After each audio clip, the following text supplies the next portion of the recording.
Assalamualaikum warahmatullahi wabarakatuh. Dalam video kali ini, kita akan membahas tentang bagaimana ayat dalam Al-Quran dapat memotivasi sains modern, terutama dalam bidang astronomi, yaitu pembentukan langit dan fungsi bintang. Tahukah kalian, banyak ilmu sains yang termotivasi dari beberapa ayat di dalam Al-Quran? Apa sih contohnya? Ya, salah satunya yaitu ilmu astronomi. Astronomi merupakan ilmu yang mempelajari tentang benda-benda langit dan alam semesta. Sains ternyata bisa kita pelajari lewat Al-Quran. Di dalamnya terdapat ayat-ayat yang menyebutkan proses terjadinya penciptaan alam semesta. Terciptanya alam semesta telah dijelaskan dalam Al-Quran yang diturunkan 14 abad silam, di saat ilmu astronomi masih terbelakang. Lalu, pernahkah kalian berpikir bagaimana langit itu terbentuk? Allah Subhanahu wa Ta'ala berfirman, وَالسَّمَاءَ بَنَيْنَاهَا بِأَيْدٍ وَإِنَّا لَمُوسِعُونَ, yang artinya, dan langit itu kami bangun dengan kekuasaan kami, dan sesungguhnya kami benar-benar berkuasa. Quran Surat Az-Zariyat ayat 47. Ayat ini menerangkan bahwa Allah Subhanahu wa Ta'ala telah menciptakan langit dengan bentuk yang paling indah, yang menyatakan keagungan dan kekuasaannya, dijadikan laksana atap yang tinggi dan kokoh. Secara tidak langsung, ayat ini menyanggah ucapan orang-orang Yahudi yang mengatakan bahwa Allah Subhanahu wa Ta'ala menjadikan langit dan bumi selama 6 hari. Namun pada hari ke-7, Allah beristirahat dan berbaring di arsy-Nya karena letih. Alam semesta bukanlah sesuatu yang statis. Alam semesta adalah sesuatu yang dinamis, selalu berubah dan meluas. Hal ini diungkapkan setelah ilmu astronomi mengalami kemajuan yang sangat pesat. Keadaan ini ternyata sudah disebutkan dalam Al-Quran sejak 14 abad yang lalu, ketika astronomi masih sangat primitif. Sampai dengan permulaan abad ke-20, penelitian, observasi, dan perhitungan-perhitungan dengan menggunakan teknologi modern yang tersedia mengungkapkan bahwa alam semesta memiliki permulaan dan sampai saat ini secara teratur terus meluas. Satu-satunya kesimpulannya yaitu bahwa alam semesta sedang mengembang. Suatu konfirmasi kepada pernyataan yang ada di dalam Al-Quran jauh sebelum hal itu diketahui oleh umat manusia. Penemuan ini mengguncangkan landasan model alam semesta yang diyakini pada saat itu. Temuannya diakui dunia, namun perhitungannya dianggap salah dan direvisi kemudian. Menurut sementara ilmuwan, suatu saat nanti diperkirakan alam raya ini tidak lagi berkembang. Ia akan mengkerut dan kembali menyatu seperti semula.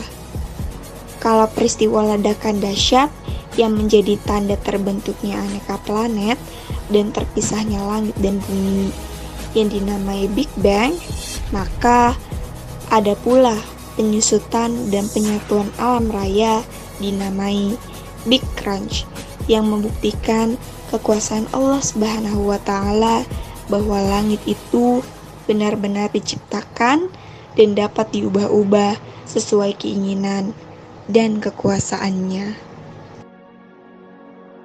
Kemudian, mengapa ayat tersebut memotivasi sains? Karena ayat tersebut menjelaskan mulai dari terbentuknya alam semesta hingga alam semesta yang mengalami perluasan atau perbesaran, bahkan hingga peristiwa ledakan dahsyat yang menjadi tanda terbentuknya beragam planet dan berpisahnya langit dan bumi yang dinamai Big Bang, dan juga penyusutan dan penyatuan alam raya, serta hal ini yang membuat para peneliti ingin kembali mengkaji lebih lanjut terkait alam semesta, khususnya benda-benda yang ada di langit yang kemudian diteliti dan dikaji serta menjadi ilmu yang kita kenal sebagai ilmu astronomi. Manusia termotivasi untuk mengkaji dan belajar lebih lanjut tentang benda yang ada di langit, yang dampak dari penelitian tersebut sangat berarti untuk kehidupan manusia bahkan hingga saat ini. Allah Subhanahu wa Ta'ala pun telah menjelaskan tentang kegunaan benda-benda langit lainnya, yaitu benda-benda langit selain matahari dan bulan, yang biasa kita kenal dengan bintang-bintang. Hal tersebut telah difirmankan oleh Allah Subhanahu wa Ta'ala dalam Quran Surat Al-An'am ayat 97 yang berbunyi, وَهُوَ الَّذِي جَعَلَ لَكُمُ النُّجُومَ لِتَهْتَدُوا بِهَا فِي ظُلُمَاتِ الْبَرِّ وَالْبَحْرِ قَدْ فَصَّلْنَا الْآيَاتِ لِقَوْمٍ يَعْلَمُونَ, yang artinya, dan dialah yang menjadikan bintang-bintang bagimu agar kamu menjadikannya petunjuk dalam kegelapan di darat dan di laut. Kami telah menjelaskan tanda-tanda kekuasaan kami kepada orang-orang yang mengetahui. Quran Surat Al-An'am ayat 97. Ayat di atas menjelaskan bahwa Allah Subhanahu wa Ta'ala menciptakan bintang-bintang di langit untuk hambanya, agar hambanya tidak kebingungan saat menentukan arah dalam kegelapan, baik di darat maupun di laut, dengan menjadikan bintang-bintang itu sebagai petunjuknya. Di antara bintang-bintang di langit, terdapat bintang tertentu yang selalu terlihat dan tetap di tempat. Ada pula yang selalu bergerak.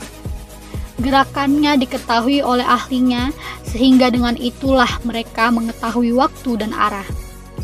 Sungguh, Allah Subhanahu wa Ta'ala menciptakan semua yang ada di bumi dengan sedetail mungkin, mulai dari bentuk, warna, fungsi, manfaat, dan lainnya. Lalu, bagaimana ayat tersebut dapat memotivasi sains? Quran Surat Al-An'am ayat 97 memotivasi ilmu sains untuk mempelajari gerakan dan orbit bintang. Karena fungsi bintang sebagai petunjuk tidak tercapai kecuali dengan mempelajari hal-hal tersebut. Manusia dimotivasi untuk mempelajari dan menjadikan mereka sebagai para ahli ilmu pengetahuan alam. Pengetahuan tentang petunjuk arah ini terus berkembang seiring berjalannya waktu. Mulai dari menggunakan bintang sebagai petunjuk arah, kemudian mulai berkembang dan terbentuklah alat bernama kompas sebagai petunjuk arah yang dapat digunakan dalam berbagai kondisi dan situasi.